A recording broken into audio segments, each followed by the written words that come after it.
And I think that your stance always errs on the opposite side of caution. You err on the side of, well, fuck it, this is probably not a life. I mean, we could argue that I'm erring on the side of, being too quick to pull the plug versus the side of caution. But what we're really talking about is like when we say err on the side of either end, we're talking about the point that we're erring on, right? So do we agree on that point or do we disagree on that point? Like, do you think that consciousness is the point that matters, but you just think it like ends way later than I think it does and it starts way earlier than I think it does? Or I don't think it matters because I don't think from what I've understood, I urge you to like look into the research of the Qualia Institute. Super interesting research done at MIT.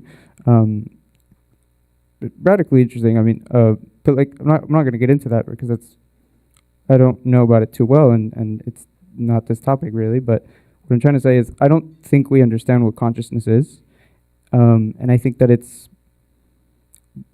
rather interesting that you choose this thing that I think you would agree is kind of like shifty, different people.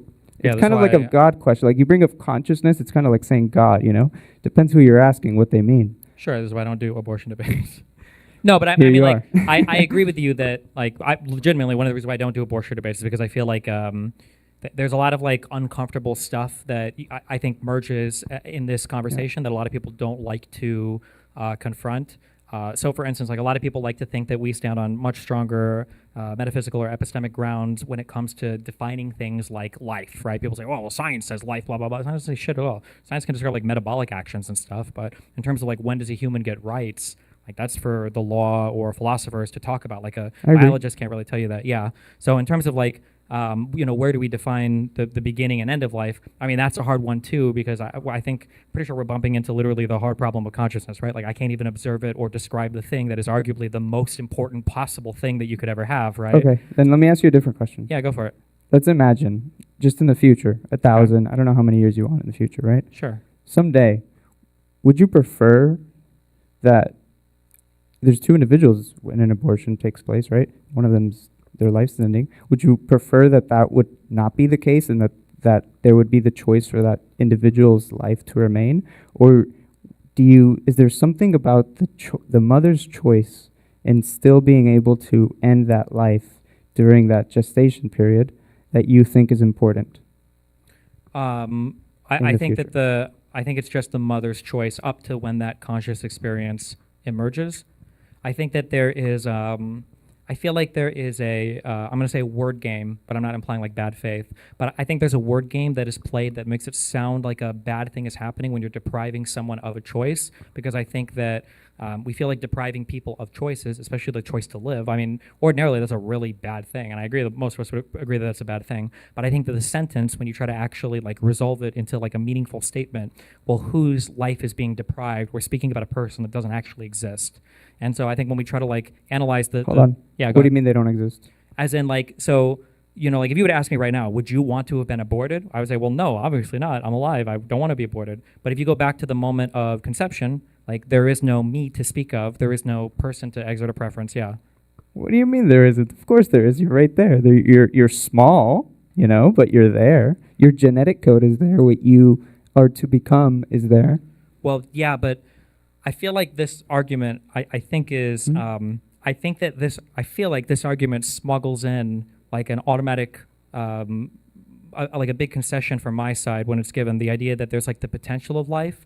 I feel like people will play another word game where the potential of life becomes the life itself, but potential is much different than the thing itself, right? Like if potential was the thing itself, we would have 100 trade deals in 100 days and not just 2 weeks away from all of them under Trump. Okay. But yeah, like I feel like, is there a potential for life? For sure, but like a potential of a thing is not a thing itself. No. Hold on. It's not a potential of a life, right? It is a life in the sense It's a that potential of like a conscious experience is what I'm saying, right? it's a potential of a conscious experience. Okay, well, like it's an extraordinarily high potential of a conscious experience. Would you agree? It could be 100%, but it's still not the thing itself. Okay, well, what other things would you agree that are like 100% true? Just so that I could elucidate it, I think you could come up with one. If you can't, it's okay. That are 100% gonna become true that you don't like.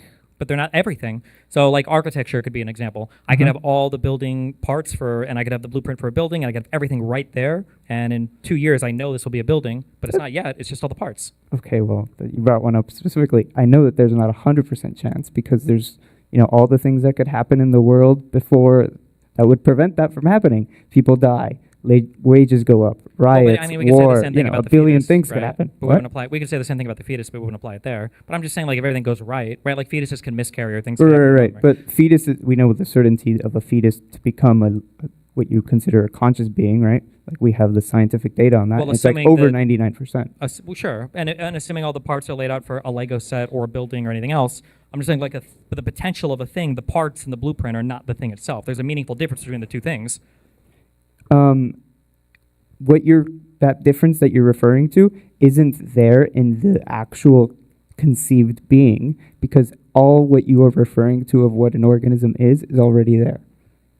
Well, it's definitionally not, right? What you can, I'm short, but what I'm you're not, like, calling fetus short, well, right? Like, there's something else that's coming up here, right? Like, everything that you are is not the single cell zygote. There's, like, you don't have a brain, right? You're one cell. it's all there. It's all right there. It's literally not, though. It is. How is But- it not? Because I'm more than one cell. Yes, and that being becomes more than one cell moments after. Yeah, but it's a blueprint. But it's after. It's not at the time, and it continues to grow. So Yeah. it's not the thing until it becomes the thing, right? It's not you mean the conscious being. Yeah. Or whatever the thing is going to be. Like Kobe wasn't an all-star Okay. basketball player when he was 9, even though he was going to become one. Okay, Right? I guess I could bring it back to, that begs the question of, like, I could bring it up with, like, a comparison of, like, other individuals in, like, society that are not conscious, like brain dead individuals, or like people that are in comas, or even people that are asleep. I guess it calls into question what you consider consciousness, right? Yeah, but I would say for like the sleeping people and everything, I can meaningfully speak of somebody being harmed if I pull the plug on their conscious experience. I'm assuming, I think it's a reasonable assumption that most people want to live. Yeah. If you go to sleep, I can't just kill you in your sleep because you're unconscious, because you've already exerted some kind of preference over your own body, and for me to attack that would be, most of us would agree that'd be immoral. Yeah, but that person is not conscious.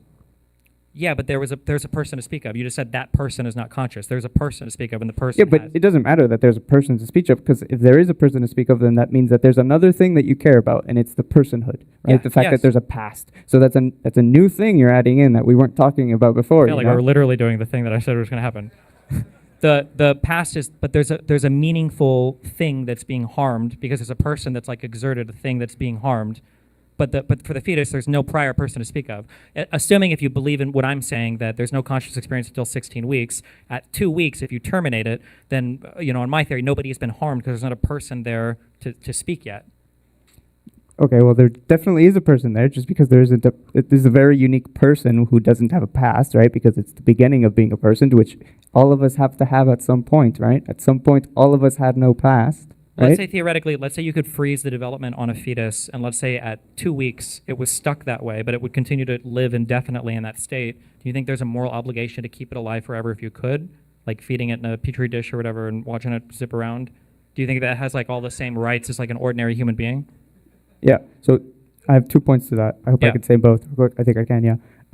So no, given all the, language that you used to describe that, right? Which is certainty about the future, which I don't think is actually a thing that could be had in reality. And if you could, then I would agree you could do that.